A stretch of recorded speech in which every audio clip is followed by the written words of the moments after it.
please subscribe and don't forget to press the bell icon to get notified whenever we upload a new video. Good evening. Thanks for joining us on What's Hot. I'm Shireen Bhan. Here are the top 5 stories that we're tracking for you this evening.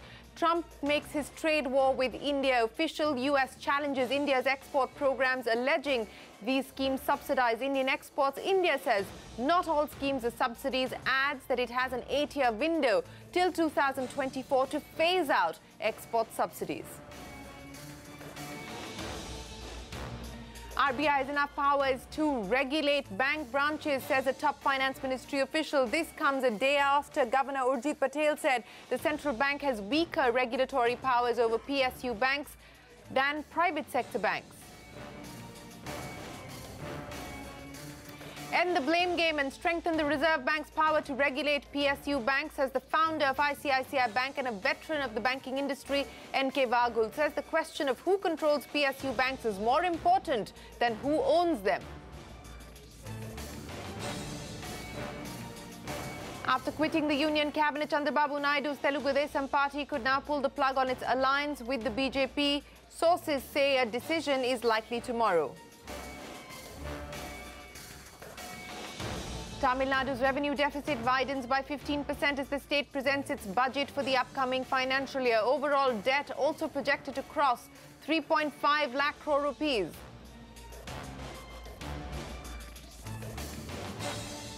The top story at this hour, just a day after the Reserve Bank Governor Urjit Patel broke his silence on the Punjab National Bank fraud, the Finance Ministry has reacted to it. Yesterday, Governor Patel had said that the Reserve Bank has weaker regulatory powers over public sector banks than those over private sector banks. He even went on to say that it is simply not feasible for the regulator to be in every nook and corner of banking activity. Now, a top Finance Ministry official has responded to Urjit Patel's comments. North Block claims that the Reserve Bank has enough powers to regulate bank branches. Not just that, the ministry officials we spoke with also said the Reserve Bank is the only entity which has supervisory role over every loan account. The official also added that the government only has ownership rights over the banks and it does not interfere in the administration. Now, even as the war of words continues, here's a veteran of the banking industry asking for the blame game to end so that PSU banks can be fixed in all earnest. The founder of ICICI Bank, N. Vaghul, believes that the Reserve Bank's hand must be strengthened when it comes to regulating state-run banks. So he is, in a sense, echoing what Urjit Patel is saying. In an exclusive interview to Lata, Vaghul went on to say that it doesn't make sense for the government to own 51% in state-run banks. However, he also added that who owns the bank does not matter, but who controls it is far more important. Take a look. The mess that has been created today in the banking sector to a large extent owes itself to the fact that the banks have been under the public sector for 50 long years without any improvement whatsoever in their working. And I think Urjit Patel has hit the problem right on its head. Do you think that we could retain the legislative framework but merely abolish the banking department and go ahead, or do you think the law needs to change? Yeah, in fact, I would go for a very strong measure. I mean, you may say that I'm pretty old and I can take a very radical view of this matter. But in 1991, Mr. Narasimham did contemplate the idea that the government's ownership of, government's control over the banks are no longer justifiable. If the government's control over the banks are no longer justifiable, I don't see any logic for the banking department to continue to function. Okay. I think the Reserve Bank of India should be the sole and only authority in order to supervise and regulate the banks. And I saw today a statement by Bimal Jalan, who said that if public sector banks are privatized, who will lend to agriculture and small-scale industries? I think for 50 long years we have been lending. And private sector banks are also obligated to lend to the priority sector, which consists of agriculture and small-scale industries. That is no longer the problem. The problem today is what Urjit Patel has said, that the duality of control will have to go. And if this You see, ultimately in the PNB fraud, those who perpetrated the fraud, those who facilitated the fraud, those who had knowledge of the fraud or ought to have known the fraud existed, yes, will have to be dealt with. But the larger issue of where does it lead us to, absolutely, the larger issue of the autonomy of the public sector banks, I mean, that I think will have to be raised to the fore. Okay. Instead of merely going on debating as to whom should be blamed for this, yes, whether the Reserve Bank of India should have known about this, should have prevented this, such questions are no longer relevant. I think we should confine our issue that those who are guilty will have to be punished. Yes. And move along in it. How are we going to stop such issues from coming up to the fore in the future? Absolutely. The only way in which you can stop it is to give that autonomy to the public sector institutions, and they have the right people there. So, and the only persons who can decide who are the right people must be the Reserve Bank of India. It can't be a whole lot of people. Dr. Urjit Patel makes the same statement. He says public sector banks don't have market discipline. They are not worried that their deposits will be pulled out even if a fraud or a large NPA is created. So would you say, you know, government stake has to come down below 50%? Is that the way out? These two issues will have to be separated, Lata. One is the control function, and another is the ownership function. Okay. I think Mr. Narasimhan, I should credit him with this statement 27 years back, that you can segregate these two functions. Oh. It does not matter who owns the banks. Okay. What matters is who controls the banks. Okay. And today, it's not very clear who controls the banks. Is it the central government which is controlling the banks, or it is the Reserve Bank of India which is controlling the banks? Now, while in 27 years back, there is no problem whether the government owns or not. Today, I think it has assumed a further significance because it doesn't make sense for the government to continue to own even 51% or 60% of the banks. Okay. Because the government needs money for a whole lot of other purposes. Why should they continue to hold it? If they are going to give up control, I think they can as well give up that ownership. Okay. Okay. And so that means that amendment to the legislation. Well, that's one of the foremost faces from the banking sector talking about reimagining public sector banks. It's not important who owns them. What is more important is who controls them. Stop the blame game and get on to fixing things. On to the action from the Lal Street markets today, trading in a strict range until a last hour dip dragged the indices lower. The Nifty traded in a 40-point range. Selling pressure in the last hour ensured that index ended with a cut of about 0.5%. The Sensex ended lower by 150 points. Mid-caps, however, outperforms today, with the mid-cap index gaining about 0.2%.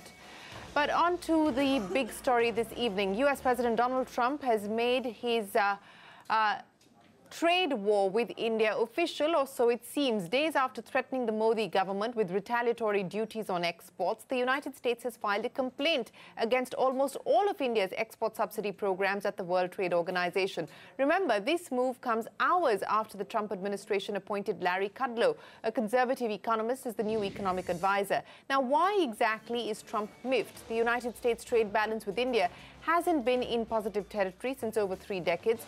From a negative $650 million in 1985, the gap has widened to $22,000 million last year. The U.S. Trade Representative's complaint is that India's export subsidies provide benefits to Indian exports while hurting U.S. manufacturers and workers. In his complaint, Robert Lighthizer, the U.S. Trade Representative, says, and I quote, "These schemes allow Indian exporters to sell their goods more cheaply to the detriment of American workers and manufacturers," end of quote. Among the programs opposed by the U.S. are the Merchandise Export Scheme, Special Economic Zones, Export-Oriented Unit Schemes, and Duty-Free Import for exporters. Now, what does India have to say about the complaint? Commerce Secretary Rita Teotia spoke with my colleague Rituparna Bhuyan, says, "We are not in a trade war with the U.S." India is staring at one of the biggest trade disputes at WTO. United States has sought consultation with India on several export schemes, which includes the Merchandise Exports from India scheme, the Export-Oriented Unit scheme, the ACG scheme, the Electronics Hardware Technology Parks scheme, the EPCG scheme, as well as the Duty-Free Imports scheme. Net-net, almost all policies that are present in India's foreign trade regime, these are being challenged by the United States. So what is US saying as it seeks to challenge India's trade policies. According to US, over the past several years, India has given at least $7 billion worth of export incentives annually to its exporters. For example, US is saying that between the year 2000 and 2017, there was a 6,000% increase in exports from ACZs. Also, it talks about how 8,000 products were added to the merchandise export from India scheme. The EOU scheme, for example, it has seen an increase of 160% in exports between 2000 and the year 2016. So net, US has challenged the entire export regime that India follows. Now we'll have to wait and see what kind of response India gives to the US, and if US then decides to escalate this to a full-blown trade dispute at WTO. With that, it's back to you. We wish to engage with each other. We certainly wish to do business with each other. So I don't see it as a trade war. Use of trade remedies, trade disputes is an ongoing sort of process. It's a part of the WTO framework.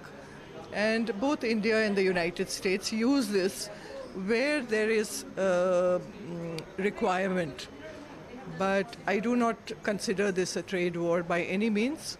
And we will continue to export to the United States, and I'm sure that they will continue to export to us. We are very clear that the agreement on subsidies provides an 8-year period for phasing out of export subsidies to developing countries. India has just graduated. We presumed and we understand that we have a period of 8 years in order to phase out these subsidies.